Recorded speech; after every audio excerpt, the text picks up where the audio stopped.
এই যে কই যাইতাছেন? আমি একটু বাইরে কাজে যেতেছি। কেন কিছু কইবা? আমি না আপনারে কইছিলাম আমার 500 টাকা লাগবে।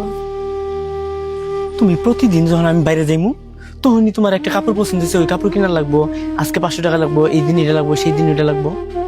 সবসময় এত কিছু দিতে পারবো না।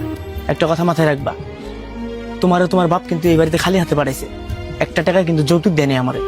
জানেন, একটা মাইয়া মানুষরে ছোট থেকে বড় করে তার বাপ মা খুব আদর যত্ন ভালোবাসা দিয়ে।